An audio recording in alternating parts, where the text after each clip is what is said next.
ನವಜಾತ ಶಿಶುಗಳಿದಾರ. ಆದರೆ ನೀವು ಏನನ್ನ ಗಮನದಲ್ಲಿಟ್ಟುಕೊಳ್ಳಬೇಕು? ಏನು ಈ ಡೇಂಜರ್ ಸೀನ್ಸ್ ಅಂದರೆ? ಅದು ಮಕ್ಕಳಲ್ಲಿ, ಬೇಬೀಸ್ಗಳಲ್ಲಿ ಕೆಲವೊಂದು ಡೇಂಜರ್ ಸೀನ್ಸ್ ಅನ್ನೋದು ಇರುತ್ತೆ. ಏನು ಈ ಡೇಂಜರ್ ಸೀನ್ಸ್ ಅಂತ ಹೇಳೋದಾದ್ರೆ, ಬನ್ನಿ ವಿಡಿಯೋ ಸ್ಟಾರ್ಟ್ ಮಾಡೋಣ. ಹಲೋ, ನಮಸ್ಕಾರ, welcome to the Kavya YouTube channel. ಎಲ್ಲರೂ ಹೇಗಿದ್ದೀರಾ? ಐ ಹೋಪ್ ಎಲ್ಲರೂ ಕೂಡ ಚೆನ್ನಾಗಿದ್ದೀರಾ ಅನ್ಕೊಂಡಿದ್ದೀನಿ. ಹಾಗೆ ನಾನು ಕೂಡ ತುಂಬಾ ಚೆನ್ನಾಗಿದ್ದೀನಿ ಅಂತ ಹೇಳ್ತಾ, ಇವತ್ತಿನ ಟಾಪಿಕ್ ಬಂದು ಮಕ್ಕಳ ವಿಚಾರದ ಬಗ್ಗೆ, ಮಕ್ಕಳ ಶಿಶುವಿನ ಆರೈಕೆ ಮತ್ತು ಶಿಶುವಿನ ಸಲಹೆ ಬಗ್ಗೆ ಇವತ್ತು ಮಾತಾಡೋಣ ಅಂತ ಬಂದಿದ್ದೀನಿ. ನವಜಾತ ಶಿಶು ಮನೆಗಳಲ್ಲಿ ಇದೆ ಅಂದ್ರೆ ಖಂಡಿತವಾಗಿಯೂ ಈ ವಿಡಿಯೋ ತುಂಬಾನೇ ಯೂಸ್ಫುಲ್ ಆಗುತ್ತೆ. ಖಂಡಿತ ವಿಡಿಯೋನ ಕೊನೆವರೆಗೂ ವಾಚ್ ಮಾಡಿ ಅಂತ ನಾನು ರಿಕ್ವೆಸ್ಟ್ ಮಾಡ್ಕೊತೀನಿ. ಮಕ್ಕಳಿಗೆ ಬೇಕಾಗಿರುವಂತಹ, ನವಜಾತ ಶಿಶುಗಳಿಗೆ ಬೇಕಾಗಿರುವಂತಹ ಆರೈಕೆ ಆಗಿರ್ಬೋದು, ಬಾಣತಿ ಆರೈಕೆ ಆಗಿರ್ಬೋದು, ಕೆಲವೊಂದು ವಿಡಿಯೋಸ್ಗಳನ್ನ ಅಪ್ಲೋಡ್ ಮಾಡ್ತಿರ್ತೀನಿ. ದಯವಿಟ್ಟು ನನ್ನ ಯೂಟ್ಯೂಬ್ ಚಾನಲ್ನ ವಾಚ್ ಮಾಡಿ ಅಂತ ಹೇಳ್ತಾ, ಬನ್ನಿ ವಿಡಿಯೋ ಸ್ಟಾರ್ಟ್ ಮಾಡೋಣ. ನಿಮ್ಮ ಮನೆಯಲ್ಲಿ ನ್ಯೂ ಬಾರ್ನ್ ಬೇಬಿ ಇದೆಯಾ? ಆದ್ರೆ ನೀವು ಏನನ್ನ ತುಂಬಾ ಗಮನದಲ್ಲಿ ಇಟ್ಟುಕೊಳ್ಳಬೇಕು ಅನ್ನೋದನ್ನ ಈ ವಿಡಿಯೋದಲ್ಲಿ ತಿಳಿಸ್ತಾ ಇದ್ದೀನಿ. ಇದನ್ನ ನೀವು ನಿಮ್ಮ ಮನೆಯಲ್ಲಿ ಎಕ್ಸ್ಪೆಷಲಿ ಪೇರೆಂಟ್ಸ್ ಅಬ್ಸರ್ವ್ ಮಾಡ್ತಿರ್ಬೇಕು. ಯಾವಾಗಾದರೂ ಈ ತರ ಡೇಂಜರ್ ಸೀನ್ಸ್ ಅನ್ನೋದು ಕಾಣಿಸಿಕೊಂಡಾಗ ನೀವು ತಪ್ಪದೆ ಡಾಕ್ಟರ್ನ ಕನ್ಸಲ್ಟ್ ಮಾಡೋದು ತುಂಬಾನೇ ಒಳ್ಳೆಯದು. ಇಮಿಡಿಯೇಟ್ಲಿ ನಿಮ್ಮ ಡಾಕ್ಟರ್ನ ನೀವು ಕನ್ಸಲ್ಟ್ ಮಾಡ್ಬೇಕಾಗತ್ತೆ.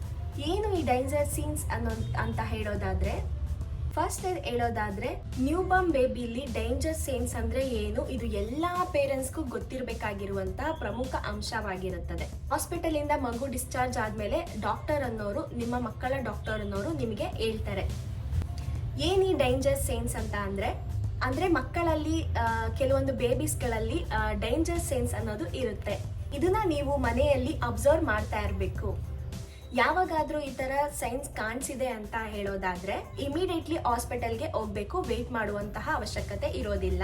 ನಿಮ್ಮ ಮಕ್ಕಳನ್ನ ಕರ್ಕೊಂಡು ಖಂಡಿತವಾಗ್ಲೂ ಹಾಸ್ಪಿಟಲ್ಗೆ ಹೋಗ್ಬೇಕು. ನಿಮ್ಮ ಡಾಕ್ಟರ್ನ ಭೇಟಿ ಮಾಡಬೇಕು. ಅವರು ಯಾವ ರೀತಿ ಅವ್ರಿಗೆ ಟ್ರೀಟ್ಮೆಂಟ್ ಮಾಡಬೇಕು ಆ ರೀತಿ ಟ್ರೀಟ್ಮೆಂಟ್ನ ಮಾಡ್ತಾರೆ. ಏನ್ ಈ ಡೇಂಜರ್ ಸೈನ್ಸ್ ಅಂದ್ರೆ, ಫಸ್ಟ್ ಬಂದ್ಬಿಟ್ಟು ರೆಸ್ಪಿರೇಟರಿ, ಮಗುವಿಗೆ ಉಸಿರಾಟದ ಸಮಸ್ಯೆ. ಅದು ಹೇಗ್ ಗೊತ್ತಾಗುತ್ತೆ ಅಂತ ಹೇಳೋದಾದ್ರೆ, ಮಗು ಜೋರಾಗೆ ಉಸಿರಾಡ್ತಾ ಇರುತ್ತೆ. ರೆಸ್ಪಿರೇಟರಿ ರೇಟ್ ಅನ್ನೋದು ತುಂಬಾನೇ ಜಾಸ್ತಿ ಇರುತ್ತೆ. ಅಂದ್ರೆ ನೀವು ನಾರ್ಮಲ್ ಆಗಿ ಮಕ್ಕಳನ್ನ ನೋಡಿದಾಗ ಯಾವ ರೀತಿ ಉಸಿರಾಡ್ತಾರೋ ಆ ರೀತಿ ಉಸಿರಾಡುವಂತದ್ದು ಬೇರೆ ಆಗಿರುತ್ತೆ. ಇದು ತುಂಬಾ ಜೋರಾಗಿ ಉಸಿರಾಡುವಂತದ್ದು, ಅದನ್ನ ನಾವು ಅಬ್ಸರ್ವ್ ಮಾಡ್ಬೇಕಾಗತ್ತೆ. ಇವಾಗ ಮಗುನ ನೀವು ಅಬ್ಸರ್ವ್ ಮಾಡಿರ್ಬೋದು. ನಾರ್ಮಲ್ ಆಗಿ ಯಾವ ರೀತಿ ಉಸಿರಾಡ್ತಾರೋ ಆ ರೀತಿ ಉಸಿರಾಡಿದಾಗ ಖಂಡಿತವಾಗ್ಲೂ ಯಾವುದೇ ರೀತಿ ಪ್ರಾಬ್ಲಮ್ ಇರೋದಿಲ್ಲ. ಇಲ್ಲ ರೆಸ್ಪಿರೇಟರಿ ರೇಟ್ ಅನ್ನೋದು ಜಾಸ್ತಿ ಆದಾಗ, ಯಾವ ರೀತಿ ಜಾಸ್ತಿ ಜೋರಾಗಿ ಉಸಿರಾಡ್ತಾರೋ ಅವಾಗ ಖಂಡಿತವಾಗ್ಲೂ ನೀವು ಡಾಕ್ಟರ್ನ ಕನ್ಸಲ್ಟ್ ಮಾಡ್ಬೇಕಾಗತ್ತೆ. ಏನಾದ್ರೂ ಕೋಲ್ಡ್, ಕಾಫ್, ಫೀವರ್ ಏನಾದ್ರೂ ಆದಾಗ ಮಗು ತುಂಬಾ ಜೋರಾಗಿ ಉಸಿರಾಡ್ತಾ ಇದೆ, ರೆಸ್ಪಿರೇಟರಿ ರೇಟ್ ಅನ್ನೋದು ತುಂಬಾನೇ ಜಾಸ್ತಿ ಇದೆ ಅಂತ ಹೇಳೋದಾದ್ರೆ ಅದು ಕೂಡ ಡೇಂಜರ್ ಸೈನ್ಸ್. ಮತ್ತೆ ಇನ್ನೊಂದೇನು ಅಂತ ಅಂದ್ರೆ, ಪಕ್ಕೆ ಎಳೆಯುವಂಥದ್ದು, ಚೆಸ್ಟ್ ರಿಟ್ರಾಕ್ಷನ್ಸ್. ಕೋಲ್ಡ್, ಕಾಫ್ ಆದಾಗ ಕೆಳಗೆ ಮೇಲ್ಗಡೆ ಉಸಿರು ಅನ್ನೋದು ಎಳಿತಾ ಇರುತ್ತೆ. ಇದು ಇದೆ ಅಂತ ಹೇಳೋದಾದ್ರೆ ಮಕ್ಕಳಿಗೆ ನಿಮೋನಿಯಾ ಆಗಿರುವಂತಹ ಚಾನ್ಸಸ್ ಇರುತ್ತೆ.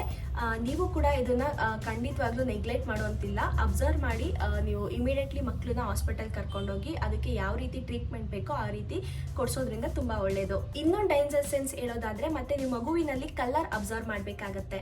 ನಾರ್ಮಲ್ ಕಲರ್ ಮಗುವಿಗೆ ಡೈಲಿ ಹೇಗಿರುತ್ತೋ ಹಾಗೆ ನೀವು ನೋಡ್ಬೇಕಾಗತ್ತೆ, ಅಂದ್ರೆ ಅಬ್ಸರ್ವ್ ಮಾಡ್ಬೇಕಾಗತ್ತೆ.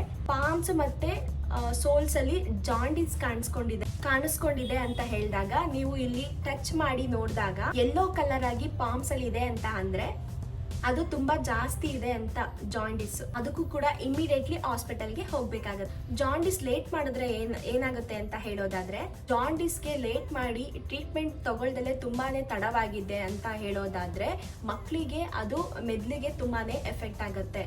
ಇದನ್ನ ನಾವು ಕರ್ನಿಂಗ್ ಅಂತ ಹೇಳಿ ಕರಿತೀವಿ. ಮತ್ತೆ ಇನ್ನೊಂದು ಕಲರ್ ಚೇಂಜ್ ಏನು ಅಂತ ಹೇಳೋದಾದ್ರೆ, ಬ್ಲೂಯಿಶ್ ಡಿಸ್ಕಲರೇಷನ್. ಮಗು ಕೈ ಬೆರಳೆಲ್ಲ ಕೂಡ ಬ್ಲೂಯಿಶ್ ಆಗಿ ಚೇಂಜ್ ಆಗುವಂತದ್ದು. ಇದು ಕೂಡ ತುಂಬಾ ಪ್ರಾಬ್ಲಮ್ ಆಗುತ್ತೆ. ಅಂದ್ರೆ ಮಗು ಕೈ ಕಾಲೆಲ್ಲ ಬ್ಲೂ ಕಲರ್ ಆಗ್ತಾ ಇದೆ ಅಂದಾಗ ಖಂಡಿತವಾಗ್ಲೂ ಇದು ತುಂಬಾ ಎಚ್ಚರಿಕೆ ವಹಿಸಬೇಕಾಗಿರುವಂತಹ ಅಂಶ ಆಗಿರುತ್ತೆ. ಯಾಕೆ ಪ್ರಾಬ್ಲಮ್ ಅಂತ ಅಂದ್ರೆ, ಈ ತರ ಬ್ಲೂ ಕಲರ್ ಯಾವಾಗ ಆಗುತ್ತೆ ಅಂತ ಹೇಳೋದಾದ್ರೆ, ಮಗುವಿನ ಬಾಡಿಲಿ ಆಕ್ಸಿಜನ್ ಲೆವೆಲ್ಸ್ ಎಲ್ಲ ಕಡಿಮೆ ಆಗಿದೆ ಅಂತ ಹೇಳೋದಾದ್ರೆ ಈ ತರ ಬ್ಲೂ ಕಲರ್ ಬ್ಲೂಯಿಶ್ ಆಗಿ ಟರ್ನ್ ಆಗ್ತಾ ಇರುತ್ತೆ. ಇದು ಕೂಡ ಒಂದು ಡೇಂಜರ್ ಸೆನ್ಸ್. ಇನ್ನೊಂದು ಕೂಡ ಡೇಂಜರ್ ಸೆನ್ಸ್ ಏನು ಅಂತ ಹೇಳೋದಾದ್ರೆ, ಮಗು ಹಾಲೇ ಕುಡಿತಾ ಇಲ್ಲ. ಅಂದ್ರೆ ಎಷ್ಟೇ ನಾವು ಹಾಲು ಕುಡ್ಸಕ್ಕೆ ಪ್ರಯತ್ನ ಪಟ್ರು ಹಾಲು ಕುಡಿತಾ ಇಲ್ಲ. ಮತ್ತೆ 4-5 ಅವರ್ಸ್ ಮಲ್ಕೊಂಡೇ ಇದೆ. ಏನೇ ಎಪ್ಸಿ ಹಾಲು ಕುಡ್ಸಕ್ ಹೋದ್ರು ಕೂಡ ಎದ್ದೋಳ್ತಾ ಇಲ್ಲ, ಮಲ್ತಾನೆ ಇದೆ ಅಂತ ಹೇಳೋದಾದ್ರೆ, ಸುಮ್ನೆ ಕಣ್ ತೆಗ್ದ್ಬಿಟ್ಟು ಹಂಗೆ ಇದೆ ಅಂತ ಹೇಳೋದಾದ್ರೆ ಇದು ಕೂಡ ಡೇಂಜರ್ ಸೆನ್ಸ್. ಮಕ್ಕಳಲ್ಲಿ ಗ್ಲೂಕೋಸ್ ಲೆವೆಲ್ ಕಡಿಮೆ ಆದಾಗೂ ಕೂಡ ಇದು ಆಗುತ್ತೆ. ಮತ್ತೆ ಉಸಿರಾಟಕ್ಕೆ ತುಂಬಾ ಸಮಸ್ಯೆ ಆಗಿದೆ ಅಂತ ಅಂದಾಗ್ಲೂ ಕೂಡ ಈ ತರ ಆಗುತ್ತೆ. ಮತ್ತೆ ಇನ್ನೊಂದು ಡೇಂಜರ್ ಸೈನ್ಸ್ ಏನು ಅಂತ ಹೇಳೋದಾದ್ರೆ ಮಕ್ಕಳಿಗೆ ಮೂವ್ಮೆಂಟ್ ಡಿಸಾರ್ಡರ್ಸ್ ಅಂದ್ರೆ ಫಿಟ್ಸ್ ಬರೋವಂಥದ್ದು, ಮತ್ತೆ ಕೈ ಕಾಲೆಲ್ಲ ಶೇಕ್ ಮಾಡ್ತಾ ಇದೆ, ಮತ್ತೆ ಬಾಯಲ್ಲೆಲ್ಲ ಎಂಜ್ಲು ನೊರೆ ತರ ಬರ್ತಾ ಇದೆ, ಮತ್ತೆ ತುಂಬಾ ಕಣ್ಣೇನಾದ್ರೂ ಅಪ್ರೋಲ್ ಮಾಡ್ತಾ ಇದೆ ಅಂದ್ರೆ ಮೇಲೆ ನೋಡ್ತಾ ಇರೋ ಅಂಥದ್ದು, ಮತ್ತೆ ಸ್ವಲ್ಪ ಹೊತ್ತು ನೀವು ಎಬ್ಸಿದ್ರು ಕೂಡ ಎದ್ದೋಳ್ತಾನೆ ಇಲ್ಲ, ಅಷ್ಟೊಂದು ಆಕ್ಟಿವ್ ಕೂಡ ಇರೋದಿಲ್ಲ, ಏನೋ ಒಂಥರ ಇರುತ್ತೆ, ಏನೇ ಶೇಕ್ ಮಾಡಿದ್ರು ಕೂಡ ಏನು ಮೂವ್ಮೆಂಟ್ ಮಾಡ್ತಾ ಇಲ್ಲ ಅಂತ ಅಂದಾಗ ಖಂಡಿತವಾಗ್ಲೂ ನೀವು ಇಮಿಡಿಯೇಟ್ಲಿ ಹಾಸ್ಪಿಟಲ್ಗೆ ಹೋಗ್ಬೇಕಾಗಿರುತ್ತೆ. ಇದು ಫಿಟ್ಸ್ ಬಂದಿರುತ್ತೆ. ಫಿಟ್ಸಿಗೆ ಹಲವಾರು ರೀಸನ್ಸ್ಗಳಿರುತ್ತೆ. ಇಮಿಡಿಯೇಟ್ಲಿಗೆ ಹೋಗಿ ಫಸ್ಟ್ ಟೈಮ್ ಹೋಗಿ ಟ್ರೀಟ್ಮೆಂಟ್ ತಗೊಂಡಿದ್ದೀರಾ ಅಂತ ಅಂದ್ರೆ ಸ್ವಲ್ಪ ಕಡಿಮೆ ಆಗುವಂತಹ ಚಾನ್ಸಸ್ ಕೂಡ ಇರುತ್ತೆ. ಮತ್ತೆ ಕಾಂಪ್ಲಿಕೇಶನ್ ಅನ್ನೋದು ಕೂಡ ಕಡಿಮೆ ಆಗುತ್ತೆ. ಮತ್ತೆ ಪದೇ ಹಾಗೆ ಆಗ್ತಾ ಇದೆ, ಮತ್ತೆ ಏನೇ ಮಾತಾಡ್ಸಿದ್ರು ಕೂಡ ರಿಯಾಕ್ಟ್ ಮಾಡ್ತಾ ಇಲ್ಲ, ಎಷ್ಟೇ ಕೈ ಕಾಲನ್ನ ನಾವು ಹೇಳಿದ್ರು ಆಟಾಡ್ಸಕ್ ಹೋದ್ರು ಕೂಡ ಏನೂ ರಿಯಾಕ್ಟ್ ಮಾಡ್ತಾ ಇಲ್ಲ ಅಂದಾಗ ಖಂಡಿತವಾಗ್ಲೂ ನೀವು ಯಾವುದೇ ರೀತಿ ವೆಯ್ಟ್ ಮಾಡೋ ಅವಶ್ಯಕತೆ ಇರೋದಿಲ್ಲ. ಏನೂ ಆಗಲ್ಲ ಅಂತ ಅಂದ್ಕೊಂಡು ನೀವು ಮನೇಲೇ ಇರೋದಕ್ಕಿಂತ ಅದು ಏನಾಗುತ್ತೆ ಜಾಸ್ತಿಯಾಗಿ ಮೈಂಡಿಗೆ ತುಂಬಾನೇ ಎಫೆಕ್ಟ್ ಆಗುವಂತಹ ಚಾನ್ಸಸ್ ಇರುತ್ತೆ. ಹಾಗಾಗಿ ಯಾವುದೇ ರೀತಿ ಡಿಲೇ ಮಾಡಬಾರ್ದು. ಈ ತರ ಅಬ್ಸರ್ವ್ ಮಾಡಿದಾಗ ಖಂಡಿತವಾಗ್ಲೂ ನೀವು ಹಾಸ್ಪಿಟಲ್ಗೆ ಹೋಗಿ ಅದ್ರ ಬಗ್ಗೆ ಏನೇನೆಲ್ಲ ಇದೆ ಅದನ್ನ ಟ್ರೀಟ್ಮೆಂಟ್ ತಗೊಳ್ಳೋದು ತುಂಬಾನೇ ಉತ್ತಮ. ಮತ್ತೆ ಆಕ್ಸಿಜನ್ ಲೆವೆಲ್ ತುಂಬಾನೇ ಕಡಿಮೆ ಆಗ್ಬಿಟ್ಟು ಬ್ರೈನ್ಗೆ ತುಂಬಾನೇ ಎಫೆಕ್ಟ್ ಆಗುವ ಚಾನ್ಸಸ್ ಇರುತ್ತೆ.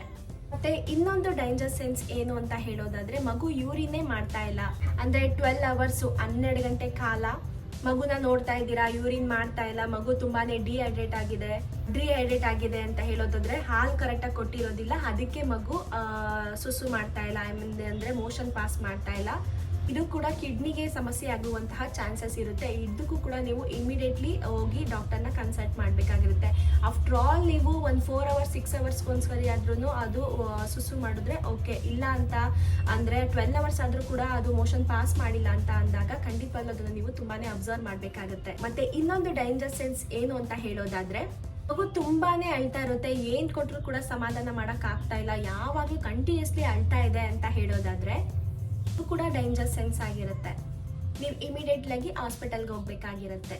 ಕೆಲವೊಂದು ಟೈಮ್ ಏನ್ ಮಾಡ್ತಾರೆ ಮಕ್ಕಳು ಅಂದ್ರೆ ತುಂಬಾನೇ ನಿದ್ದೆ ಬಂದಾಗೂ ಕೂಡ ತುಂಬಾನೇ ಅಳ್ತಾ ಇರ್ತಾರೆ. ಬಟ್ ಅದನ್ನ ನಾವು ಅಬ್ಸರ್ವ್ ಮಾಡ್ಬೇಕಾಗುತ್ತೆ, ಯಾವ ಟೈಮಲ್ಲಿ ಮಗು ಎಷ್ಟು ಕರೆಕ್ಟಾಗಿ ನಿದ್ದೆ ಮಾಡುತ್ತೆ ಏನು ಅಂತ ಹೇಳಿ. ಅವಾಗ ಖಂಡಿತವಾಗ್ಲೂ ನಮ್ಗೆ ಅದಕ್ಕೆ ಏನಾಗ್ತಿದೆ ಅನ್ನೋದನ್ನ ನಾವು ತಿಳ್ಕೊಳ್ಬೇಕಾಗುತ್ತೆ. ಮತ್ತೆ ಇನ್ನೊಂದು ಹೇಳೋದಾದ್ರೆ ಮನೆಯಲ್ಲಿ ಮಗು ಆರಾಮಾಗಿದೆ ಅಂತ ಹೆಂಗ್ ಗೊತ್ತಾಗುತ್ತೆ ಅಂತ ಹೇಳೋದಾದ್ರೆ ಹಾಲು ಚೆನ್ನಾಗಿ ಕುಡಿಬೇಕು. ಎಕ್ಸ್ಪೆಷಲಿ ನವಜಾತ ಶಿಶುಗಳಲ್ಲಿ ಫೀಡಿಂಗ್ ಅನ್ನೋದು ಚೆನ್ನಾಗಿ ಮಾಡ್ತಾ ಇರಬೇಕು ಪೇರೆಂಟ್ಸು.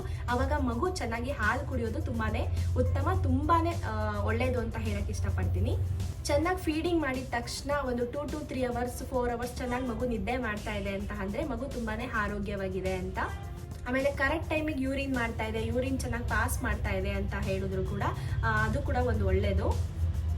ಮನೇಲಿ ಮಗು ತುಂಬಾನೇ ಆರಾಮಾಗಿದೆ ಅಂತಾನೆ ಹೇಳ್ಬೋದು. ಮತ್ತೆ ಆಕ್ಟಿವ್ ಆಗಿದೆ, ನೀವು ಎಪ್ಸಿದ್ರೆ ಎದ್ದೊಳ್ತಾ ಇದೆ ಅಂತ ಅಂದ್ರೆ ಅದು ಮನೆಯಲ್ಲಿ ಆರಾಮಾಗಿದೆ ಅಂತ ಅರ್ಥ. ಅಂದ್ರೆ ನೀವೇನಾದ್ರೂ ಆಟ ಆಡ್ಸಿದ್ರೆ ಆಟ ಆಡ್ತಾ ಇದೆ, ನೀವು ಸ್ಮೈಲ್ ಮಾಡಿದ್ರೆ ಸ್ಮೈಲ್ ಮಾಡ್ತಾ ಇದೆ, ಇಲ್ಲ ಅಂತ ಏನಾದ್ರೂ ಒಂದು ಆಕ್ಟಿವಿಟೀಸ್ ತೋರಿಸ್ತಾ ಇದ್ರೆ ಖಂಡಿತವಾಗ್ಲೂ ಅದನ್ನ ನೋಡ್ತಾ ಇದೆ ಅಂತ ಹೇಳಿದ್ರೆ ಮಗು ತುಂಬಾನೇ ಆರೋಗ್ಯವಾಗಿದೆ, ತುಂಬಾ ಚೆನ್ನಾಗಿದೆ ಅಂತ ಹೇಳಿ. ಎಸ್ ಗೈಸ್, ಖಂಡಿತವಾಗ್ಲೂ ಈ ವಿಡಿಯೋ ನಿಮ್ಗೆ ತುಂಬಾನೇ ಯೂಸ್ಫುಲ್ ಆಗಿದೆ ಅಂತ ನಾನು ಅನ್ಕೊಂತಾ ಇದ್ದೀನಿ. ದಯವಿಟ್ಟು ಯಾರೆಲ್ಲ ನನ್ನ ವಿಡಿಯೋಸ್ಗಳನ್ನ ನೋಡ್ತಾ ಇದ್ದೀರಾ, ಎಕ್ಸ್ಪೆಷಲಿ ನನ್ನ ಚಾನಲ್ನ ಸಬ್ಸ್ಕ್ರೈಬ್ ಮಾಡ್ಕೊಂಡಲ್ಲೇ ನೋಡ್ತಾ ಇದ್ದೀರಾ, ದಯವಿಟ್ಟು Kavya vlogs with baby care subscribe ಮಾಡಿ ಅಂತ ನಾನು ರಿಕ್ವೆಸ್ಟ್ ಮಾಡ್ಕೊಂತೀನಿ. ಎಸ್ ಗೈಸ್, ನಿಮ್ಗೆ ತುಂಬಾನೇ ಯೂಸ್ಫುಲ್ ಆಗಿದೆ ಅಂತ ಹೇಳೋದಾದ್ರೆ ಲೈಕ್ ಮಾಡಿ, ಶೇರ್ ಮಾಡಿ, ಕಮೆಂಟ್ಸ್ ಮಾಡಿ, ಸಬ್ಸ್ಕ್ರೈಬ್ ಮಾಡ್ಕೊಳ್ಳಿ, ಶೇರ್ ಮಾಡಿ ನಿಮ್ಮ ಫ್ಯಾಮಿಲಿ ಫ್ರೆಂಡ್ಸ್ಗೆ ಅಂತ ಹೇಳ್ತಾ thank you for watching all. ಮತ್ತೊಮ್ಮೆ ಒಂದು ಒಳ್ಳೆ ಬ್ಯೂಟಿಫುಲ್ ಆಗಿರುವಂತಹ ಹೆಚ್ಚಿನ ಮಾಹಿತಿ ಜೊತೆಗೆ ನಾನು ಬರ್ತೀನಿ.